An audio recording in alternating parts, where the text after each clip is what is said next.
Hi, you are tuned into another episode of the Business in Shape with Leela podcast. I'm your host Leela, your business magical genie, an online business manager here to grant your operational wishes with systems, processes, and automation hacks that will optimize your workflows, making your coaching business more efficient and saving you hours of time you spend inside your business.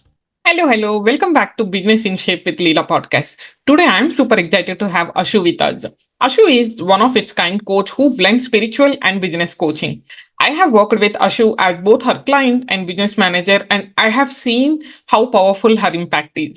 She combines spiritual insights with practical strategies, which transform her clients' lives and businesses. This blend is what makes her approach so unique. She integrates tarot, astrology, human design, and other spiritual practices into her coaching programs to help her clients gain clarity and make aligned decisions. She offers practical business advice while helping clients align with their deepest purpose and intuition. So she sees spirituality and entrepreneurship as connected, creating a unique coaching style that has skyrocketed her business and supported other businesses. And is studying for a master's degree in Australia. As a manifesting generator myself, I admire how she handles multiple things at once without sacrificing sleep or fun. She calls herself as a feline energy activator, helping spiritual business owners feel confident and powerful. Today, she is going to share her journey and how she blended spirituality and business in this podcast episode. I am sure her story will inspire you as well, just how it has inspired me. So, Ashu, I'm so excited to have you here for my first guest episode. Thank you so much for being here. And I can't wait to dive into your story and experiences and learnings. Thank you so much for having me on the podcast, Leela. I am so excited that this is a project we both had been working on, that we wanted your podcast to go out, and I'm so glad that we did it together. And I'm honored that I am the first guest on the Yes. podcast. Yes. Thank you so much for being here again. To start us off, there is one question I always want to ask everybody I meet, or at least on the podcast, whomever I'm calling. I just want to ask this question. That one is, I'm actually very excited to hear your response for this question. The question is, when you first started your business, what did success mean to you? Okay, that's a very good question. I didn't expect it because it's making me think, because I'll have to go back to the 18-year-old version of me who was just in bachelor's in India and on a 50% scholarship and away from home, joining all the clubs and leaving them in 1 month, only because she thought that she won't be able to keep up with everything and she will lose her scholarship. So for me, the rebellious thought was, what if I could make so much money that I could pay my fees without having the scholarship, and then I wouldn't have to ask my parents for anything? So in a big term, it would be financial independence meant success to me. But in like a very nitty-gritty tangible way, success to me then, when I started my business, even before I started my business, was to be able to pay my own university fee without having to rely on my parents. And that was like my entire bubble definition of success. Even like I didn't look up to it, I didn't know other coaches exist, or the kind of success they had was so far away from me. I was like, that's not for me.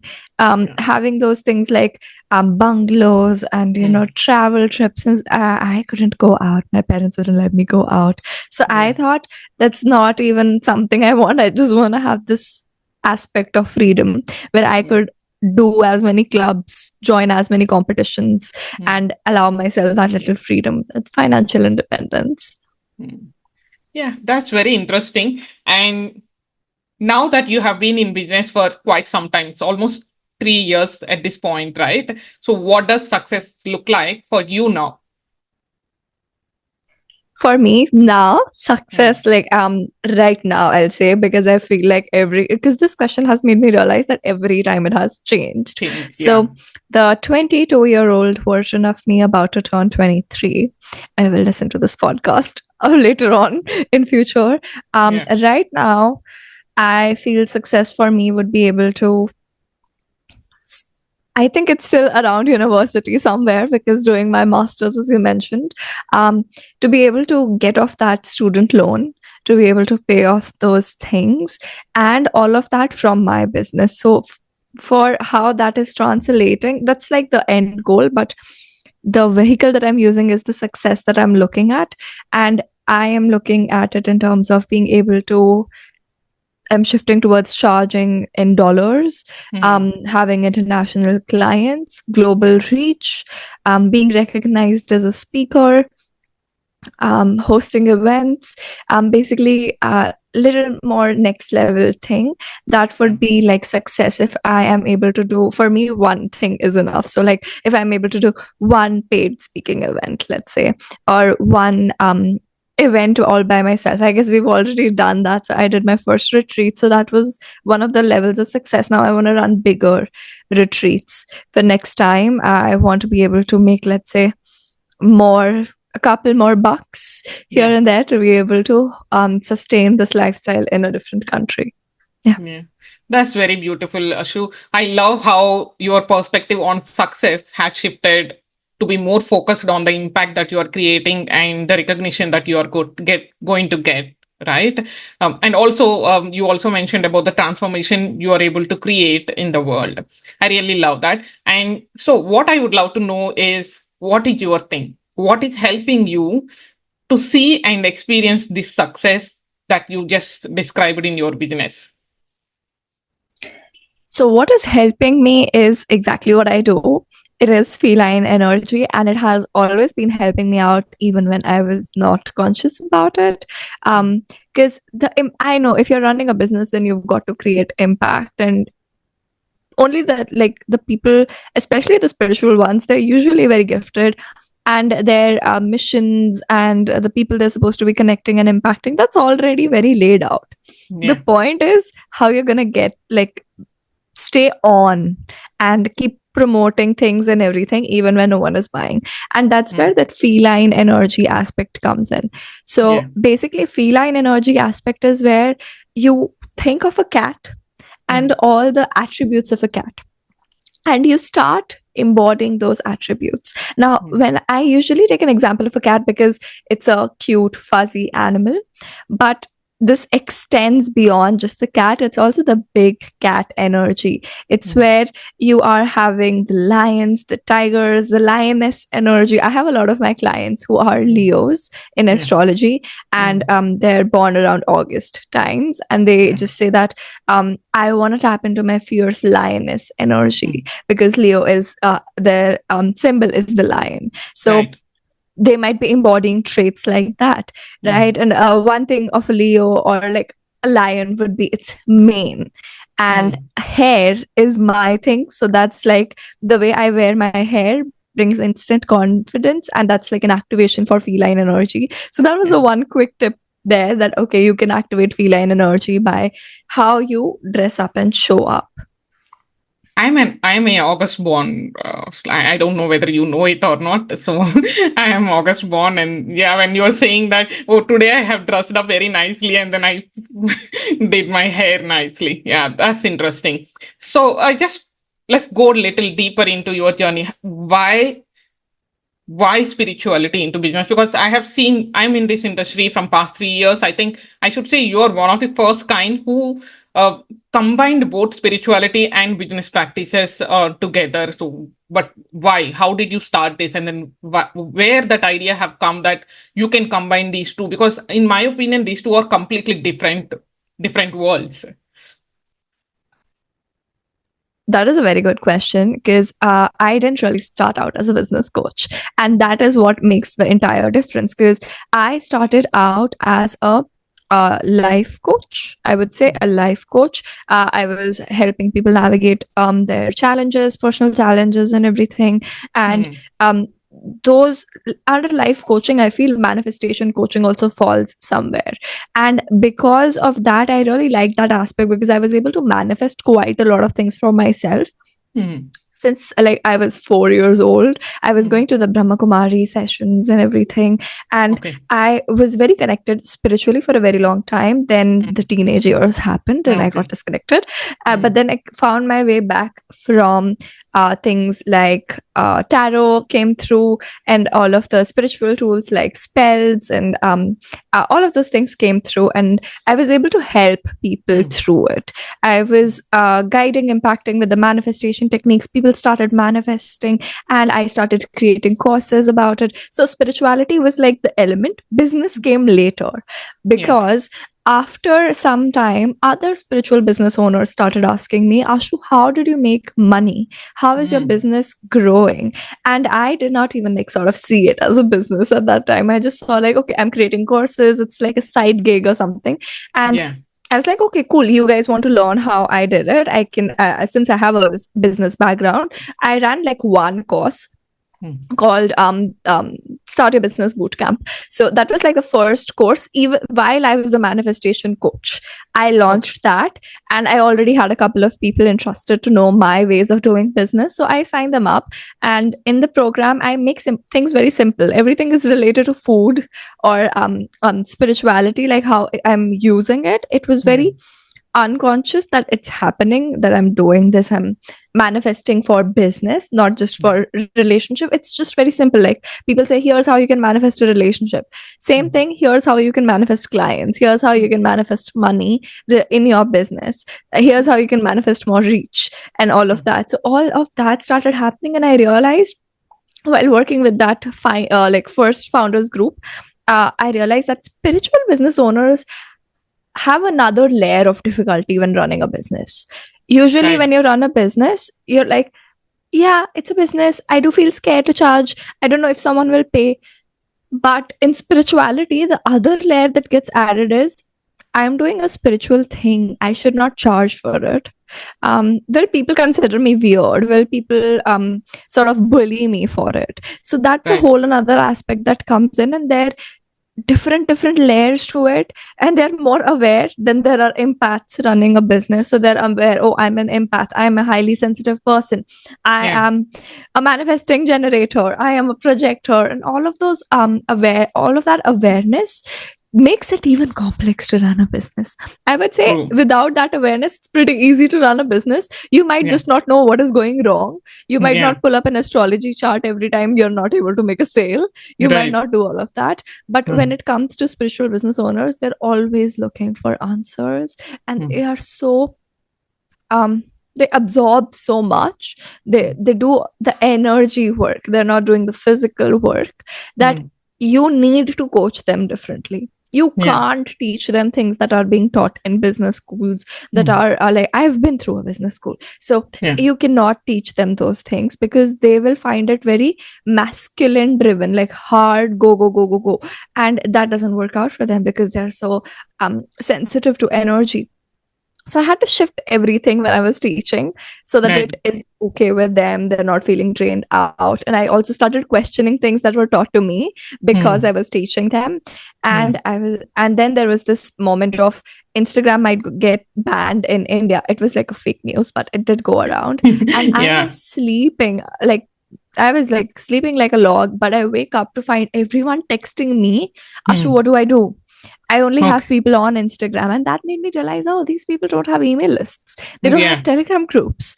Mm. Because if I lost my Instagram account, I have a website. People can reach out to me. Something or the other will happen. I have emails and everything. I have Telegram groups. I have WhatsApp. So all Yeah. of those are there. I was like, oh, I need to shift into business coaching specifically for spiritual entrepreneurs because Right. they are really good at their gifts, but not necessarily with the business skills. So I just help them build that up. Yeah.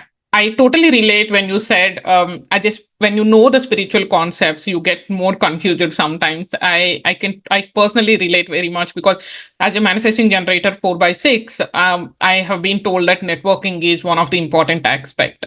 I love networking. I'm not denying that, but sometimes when I do that networking, there will be some conflicting thoughts in my head. It's like, oh, this as per my human design, I should do networking. This is my area. I have to focus more on networking. But on the other side, in my mind, it says that I think you are going too intense. I think you are going too pushy. maybe you can slow down. You can take a break from networking. You don't have to do every week or every day kind of thing. So very conflicting thoughts. And then once I slow down there, then no. So if I do networking only, then I will have as per my human design, I will have the better benefits. This is the very conflicting thoughts. I know only human design is something that I know little bit. I'm sure how other spiritual entrepreneurs are feeling when they know a lot of other stuff related to their energetics and then their astrology charts and all of that. And yeah, that's a an inspiring story actually, when you say how you started and all of that. And I can clearly see how your own personal journey of finding meaning and purpose has really shaped the work that you are doing currently as a business coach. And yeah, firsthand, I always saw that you're very deeply passionate about empowering your client to tap into that same sense of the spiritual alignment and fulfillment, which is something that I really, really admire. There is one thing I'm really curious about is what are the specific spiritual or energetic practices that you recommend for all the business owners? Maybe spiritual, may not be spiritual, or they who wants to get started with spiritual side, and they can, so that they can incorporate into their daily routines. So can you share a bit more about that? Okay, that's a really good question. Let's do that because I get it. I was gonna think, first you said, can you tell about some spiritual practices? Yeah. And I was like, oh, I'll just tell the ones that I did today morning, right? But then you said for people who might also not be spiritual but want to get into it, so like the beginners, and need to tame down and talk about actual practices that people can use. So basically the simplified versions of it, because I know the amount of spiritual practices out there and how complicated internet makes it seem, and then everyone gets confused about what's the right way to do it. So let me just clarify that part first. Sure. What's the right way to do any spiritual practice is the way you find it right. You need to feel good about it.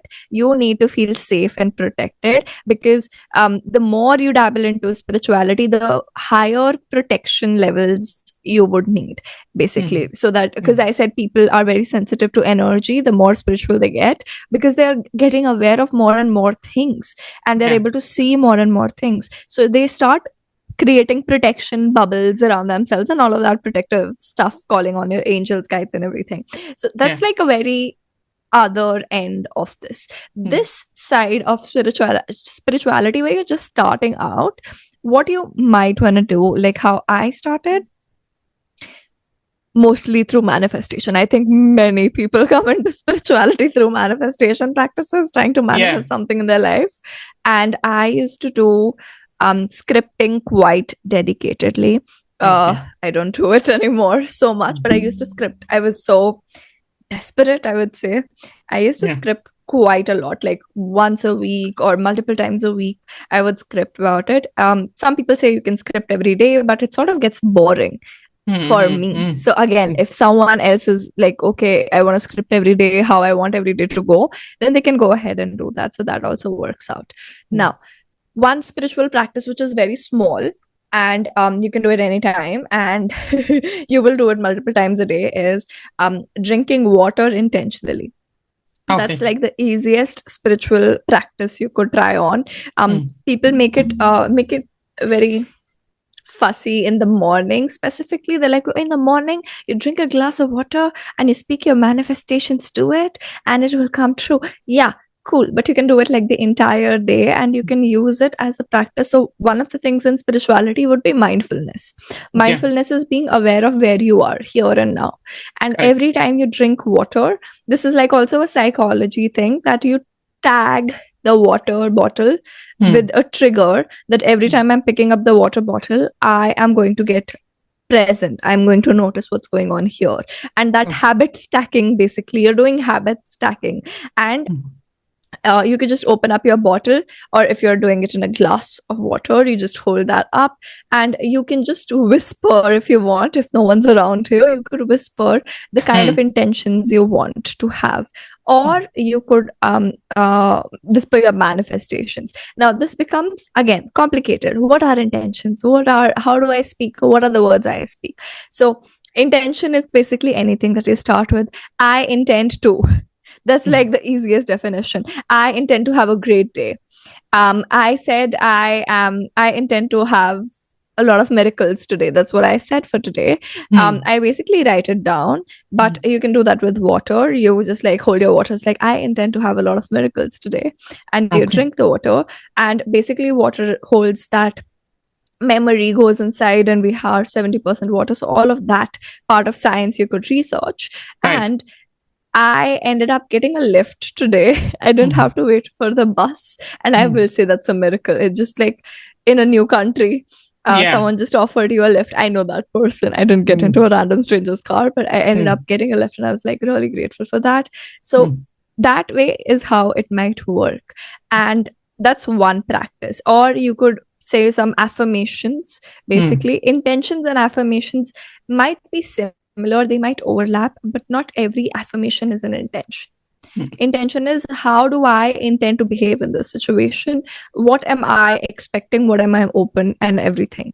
Right? I intend to be calm in this conversation with this guy I really hate. That's an intention. I don't know how the guy is going to respond. That's the manifestation part of it.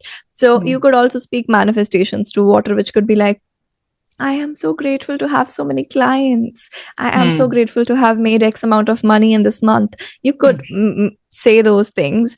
If you don't want to say it out loud, you could say it in your head, and you can drink the water. You could even write those things out in the morning, and all of that could work out. So that's like the one easy practice. You could actually do it with your tea, coffee, because some people love drinking coffee in the morning. You could do it with any of those things. Yeah, that's amazing. I think you shared 3 practices, simple practices. One is definitely the scripting, and the second one is water intention, setting the intention while drinking the water, and then saying the affirmations while drinking the water. So these are the 3 things. Just because we are going to make it easier for the people who are getting into spiritual side, I just have 2-3 follow-up questions on this. When it comes to scripting, you mentioned you use it to script a lot, right? Can we take one simple example and let audience know how can they get started with the scripting so that they can straight away start with their scripting every day? Any one situation in life or business, you can take it, whatever comes to your head. Absolutely. So I guess I'll take the example of coming over here, right? So I wanted to have a safe flight because I was very scared of taking my first international flight. I didn't want to lose my luggage. I wanted a nice house. I wanted a nice roommate, or like I had a flatmate, so a nice flatmate.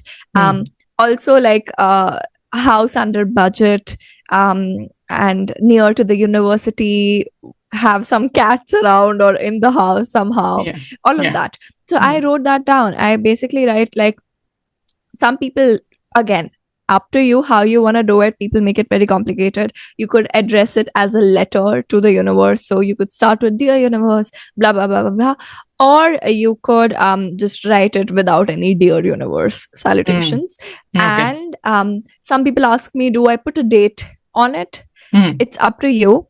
What date do I put? It's up to you. I usually, how I do is, I put the date on the day I am writing.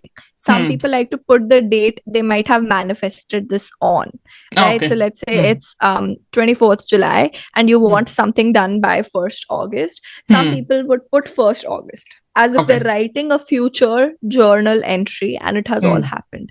I like writing a previous date so that I could refer like, oh, I wrote this and it happened. So that hit of dopamine sort of thing. So I would do that. Sometimes I write Dear Universe, and then I would say, I would write it as if it's a journal entry from the future, as if all of it has happened. I am so grateful that you helped me to get a house so near to the university. It's at walking distance, and it is so nice and warm, and I have like the loveliest flatmate who takes care of me, and it's all under XYZ dollars, and the landlord is so nice and she doesn't bother me so much, and there is a cat also that comes around, and it's like exactly the kind of place I wanted. Right. Thank you so much. And so it is. I might write something like that. So, and so it is like a phrase spiritual people tend to use, that, and this has been declared, this is the thing now. So I would end that, and so it is, or thank you for making this happen, if I'm addressing it as a letter, and that's it. So I might read it Hmm. After writing, I might read it while drinking water. So it's in Hmm. my head. So like habit stacking again. Hmm. Or I might just go through it and try Okay. to visualize. Same script you could use to visualize as well, right? So you're saying, Correct. I have the nicest roommate. She takes care of me when I'm sick. You might Yeah. not want to visualize yourself getting sick though, right? And she brings me groceries and helps me out and makes food for me at times. All of these are things that I have manifested, and it Yeah. all happened because Hmm. of the scripting thing. So, Yeah. and after I've written it and let's say it manifests, I like to go back and highlight. Hmm. Okay, this came true, this came true, this came true. So that when I'm flipping through the pages, I can see these highlight marks that Hmm. the proof, your brain is coding those as proofs and evidence that okay, it has come true. Oh, so you highlight the ones that has come true. Yes, because Oh, there are things that do not come true. yeah, Like I definitely. wanted university accommodation, I didn't get that, and then I Hmm. realized it was for like the greater good because I started looking at other options once I was done crying. And Hmm. that is when I realized that, oh, there are people that I could share a house with, and those Hmm. people might have a cat. That was Okay. not even a thought before that. I Yeah. didn't even think that's a possibility. But Yeah. that started happening, and I was like, oh, there was a redirection for a reason. And I Yeah. was probably supposed to meet the flatmate that I was living with back then. Hmm. Yeah. If it's university accommodation, you will never be able to have a cat, which is Yes. very, Yes. very evident there.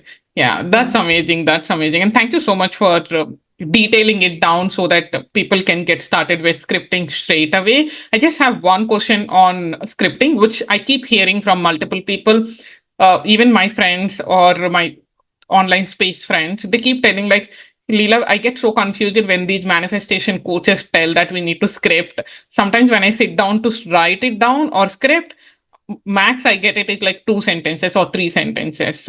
So the common assumption in most of our heads is we need to write a page or a para. So what is your take on that? And then what do you suggest for the people who thinks that they are not writing enough, they're not scripting enough, basically? Okay, there is a nuance that I do want to bring up. Some people are just not writers. Yeah. Some people don't like writing. Some people just like watching movies, Yeah. right? So you might want to try other manifestation techniques out instead of forcing yourself to script because you saw someone manifesting 100K a month because they scripted. That's not how it works. If you Right. are a writer person or you like writing quite a lot, like I have always been a person who takes very nice, neat notes and fancy systems and everything. So I usually but even after that, I have written like stories and everything for my school, and I have written multiple pages, 17, 18 pages by hand. I've done that. But even after that, my scripts are usually, the scripting part is usually like one page, like one side. That's it. Yeah. One side, max, it will go like the other side, the back of that page. It's that much only. But for people who genuinely want to write but can't get a feel of how to write things and can't get beyond 2 sentences, try to think of all the possible aspects. So for example, if I say I have the nicest roommate, thank you universe, but what is that nice roommate doing? What all is she helping you with? So that's where you go into the details, like she's helping me with groceries, she's taking care of me when I'm sick, she's making sure that I eat, she leaves some food for me in the fridge, she always gets me some chocolates, she's good at makeup and she's teaching me how to do makeup, all of those like details are what matter. I had scripted something like this for my university, like before, for bachelor's. I didn't get a roommate like that who knows makeup. We ended up being like the same person who stay away from makeup, are very studious, but she was still very nice, and I feel like we like clicked very well together. So I still got that feeling of I am safe. I have a really nice roommate who takes care of me.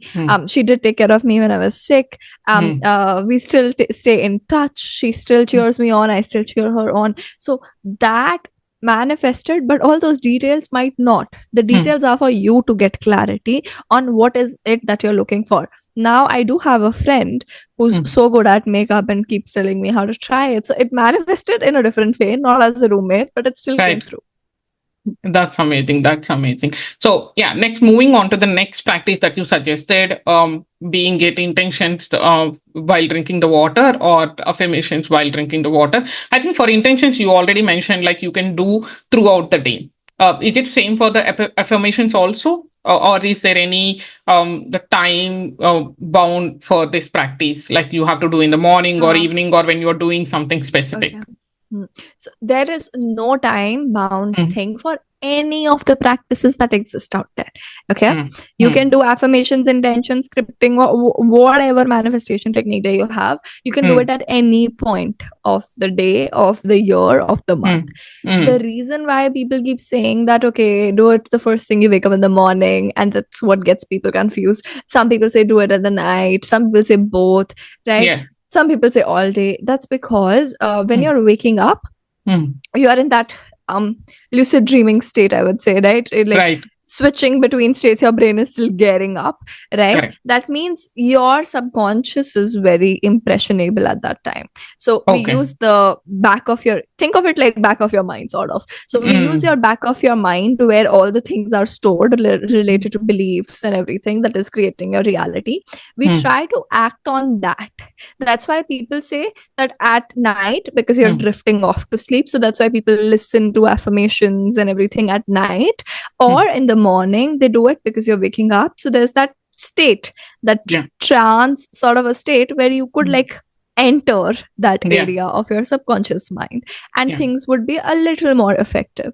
But that Got it. does not mean that you just do it in the morning and night, because for example, when I was trying to manifest this new place, you do affirmations to cancel out the negative thoughts. If you're Mm. doing 50 negative thoughts, you need to do like a 70 positive thoughts so that your balance ends out in Right. positive, right? Correct. So if Mm. I am maybe doing affirmations at night and morning, but the entire day I'm stressing out about how am I going to get the house, Mm.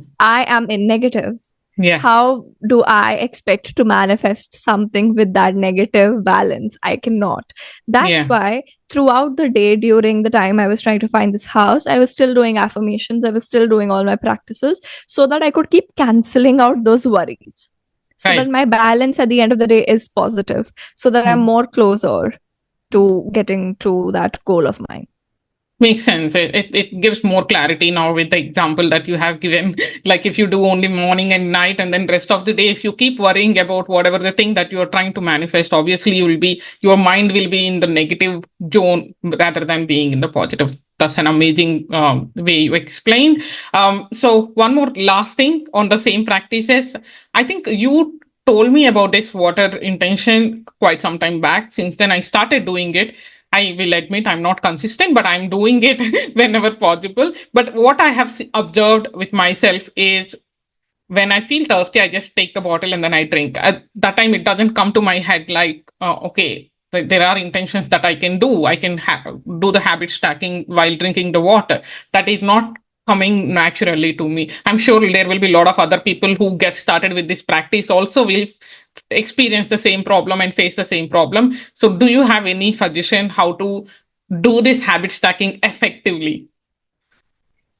Don't force yourself to do it if it's just not coming. Just have like that one dedicated point, because Yeah. I also don't go around doing it every single time I drink water. I don't have, Hmm. I'm working, I'm in the zone, I don't Hmm. remember. We are not mindful 24/7. That's true. So Correct. in the morning, I'm very sure that I Hmm. have this routine. I wake up, I warm up my water, and I drink it while reading up the affirmations that I have written for myself. So Hmm. I am reading one, drinking water, reading one, and that gets my water intake as well up in the morning, that glass of water. So Yeah. that is my one thing that I'm definitely going to do, even if Hmm. I don't drink water intentionally throughout the day, because Hmm. I know you will forget it. And then when you remember it, you're just going to beat yourself up with all that negative self-talk, like, oh, you're not doing your habits, your routines, and that is also a negative thing that is adding Yeah. up to your negative balance. So Yeah. eliminate it altogether by just setting a realistic goal for yourself, Hmm. because it's Hmm. I would say unrealistic for someone to always be mindful. Yeah. There will be something, unless you Definitely. are what is that, unless you are like a priest or something, meditating up in the mountains, right? Yeah. So Yeah. that way, I would say that just have that one anchor that, or like a one promise to yourself that you fulfill every day. Got it. Yeah. Thank you for being so realistic and practical when it comes to being mindful. Yeah, it is quite impossible to be mindful all the day. Definitely. And thank you so much for this. Now, I just want to ask, so you shared multiple practices with our listeners, and then I'm sure you are doing much more advanced spiritual practices because you are doing this from quite some time. But I'm just curious, how do you connect these with your business coaching? Maybe you can if without mentioning the names, you can take one recent example of any of your clients or your or maybe yourself, how these spiritual practices connected you to the business and then helped you to make one step ahead. Okay. I'll tell you a very fun story that just happened yesterday. It's like my example because Okay. I'll have to recall my clients' examples. I'm working with a couple of them right now. Yeah. So, yesterday, so my practice involves connecting to my guides, which I would say I just started doing it, and I've been in this spiritual world for quite some time. So, I was meditating and I see my cat guide. Okay. And that cat guide is like, you need to post so and so story on Instagram. All right. Okay. And I'm like, so I get guidance like that. So you get business related guidance through your spiritual practices. And this might even happen even if you don't connect to your guides. Maybe you're writing an intention or your affirmation. And while writing it, something pops in your head. Let's say you say, this used to happen quite a lot. I'm writing, I am an international brand. I receive money in dollars. What will pop in the back of my head is, so have you set up your Stripe yet? To be able to receive it. So that action step is actually being like a download that you've got to work on every time that comes up. So for me, it came in a meditation that you post this story of the cat. So I had a cat visit me during the housewarming party, and that was totally unexpected. And I was like, okay, I'll post it. And then they told me to promote my feline energy trainings. There's like a free training that I have. And I said, but I am promoting this other offer, Sacred Selling. I have to focus on that. How can I confuse my audience? And they were like, nope, you've got to post this. And now you have free will. You could choose not to follow it, but I was like, it's about cats. I want to post it. I posted that story yesterday, discarding the thing that I had prepared. I scheduled it for later. And the same day, at the same time, someone reached out for the training. I sent them the training, and I totally forgot that I had a funnel set up to that training. I forgot that after the sign up page, there is the offer for Sacred Selling, the offer I was actually selling. And someone bought it without even having questions, dropped me like I got an email that says, oh, this much, like someone bought it. And I was like, what? I got a sale for the offer that I was looking for, even when I was not promoting it on that day. And I was like, oh, that's why they told me to like, this is why my cat guide was like, you need to post this exact story and you need to stop like, arguing because they're trying to help you out. So that's how like that goal might be fulfilled through your spiritual practices because of the guidance you receive. That's awesome. That's awesome. Actually, from this specific conversation, what you just explained, the situation that happened in your life yesterday, one thing I learned is I keep wondering when spiritual business owners keep talking about like they had a lot of downloads. What are downloads? I keep asking myself, why are they saying they have a lot of downloads? Because I was working with you from quite some time in your sessions, and then you're both free and paid sessions. I've seen a lot of your clients mentioning like, I've got so many downloads, Ashu. Thank you so much for this meditation, or thank you so much for this spiritual practice, whatever it is, XYZ. And then I keep wondering when they are saying downloads, what it means. Is it like thoughts or is it like ideas are popping up? But you made it very clear in this conversation. I totally understood now. I know for the people who are just starting with the spiritual side, they will not be able to understand when you say guides, when you say angels, they are telling you to do this. But the way how you mentioned when you're writing this, if some thought comes like, did you set up the Stripe for getting the international payments?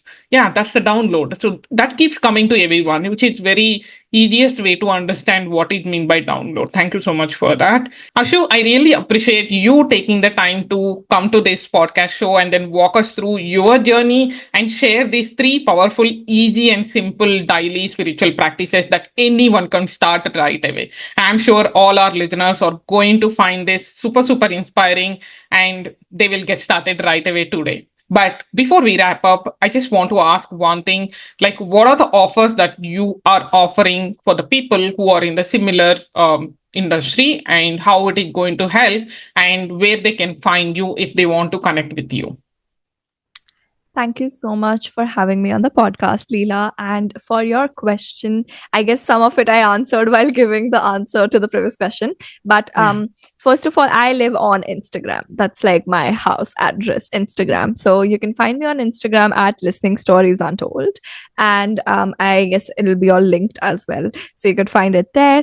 And the first thing I would definitely say to anyone entering my world who's new, get your hands on that free feline energy trainings that I have there. The next step would, of course, be sacred selling, which will be right Yeah. after that. Yeah. So if you want to get it, you can also get that. If you have any questions, you can ask me about it. I also work with clients one-on-one. So if you want to work with me in a one-on-one capacity and infuse spirituality in your business, if you're already a spiritual business owner who's looking to be able to make more impact, do group programs, start coaching containers, or do memberships and like go to that next level, you sort of, then I am the person for it, because I mix human design, spirituality, and all of that. So you could drop me a message. Most of it's there on my website. I've got a podcast as well. Yeah. Just like Leela's podcast. So you could also listen to a podcast to get a hint of what it is like to be coached by me. Definitely, definitely. You are the best person for them. But I just wanted to clarify one thing here, because you keep saying that if you are a spiritual business owner, then I will be the right person for you. But what if I'm not yet into spirituality yet, but I'm a business owner, I'm a coach? Then what do you have to offer for them? If you are not, so I say it like this, that either you are a spiritual business owner or you are a business owner who is spiritual. So you don't have to be spiritually like running a bit. You don't have to have a spiritual business, but you could be spiritually running your business, or maybe want to do so. You're feeling inclined, just like Leela, feeling inclined towards spirituality. So I do still have a life coaching business on the side, which is stationary that empowers. So I do help people find more spirituality in their lives, life coaching and all of that. But even if you're not a spiritual business owner, I would highly suggest the feline energy trainings, because everything there is very strategic. And at the end, I tell you, oh, this is all the spiritual things that you did, and you didn't even realize it because I didn't name it like that. Yeah, true. Very true. Very true. Thank you so much for sharing all this information. And I will make sure I link all the details about you in the description and show notes. But before we wrap up, is there anything else that you would like to share with our audience today? Any message or any last words before we finish this episode? What is that? Maybe I will ask, what is that one advice you will give to whoever is listening this episode when it comes to business and life and spirituality? Stop overcomplicating it. I guess that makes more sense with this podcast that we've discussed so far. You are overcomplicating it. You are trying to take validation from everyone else. Like, am I doing it right? Am I doing it right? And that is exactly how you're doing it wrong. That's how you're doing it wrong, because you're not listening to your intuition or how your body or you emotionally want to do it. So start taking more ownership of things. The way you do it is the right way. The way you run business is the right way. The way you are living life, the way you, and if there is something you want to change about it, go get a coach and talk to them about it, because a coach is not someone who will tell you what to do. A coach will help you figure out how you can do it. How do you want to do something? Very true. Through questions, and will guide you through it. So go get a coach if you need, but you are right. That's what I want to say. That's such an important and powerful message. I'm sure everyone who is listening to this episode will totally connect with it and then relatable with the same thing. Thank you so much for sharing that wisdom with us, Ashu. So it has been a fantastic conversation. I'm sure I hope you also enjoyed the conversation, being this is my first guest podcast. And I'm so grateful again that you took the time to be on my show and on this episode. Thank you again. And I totally wish you continued success in your work, whatever you are doing as a spiritual business coach and even in your life. Thank you so much, Leela. And I hope you get many more guests on your podcast and your business Thank you. keeps growing. Thank you. Thank you.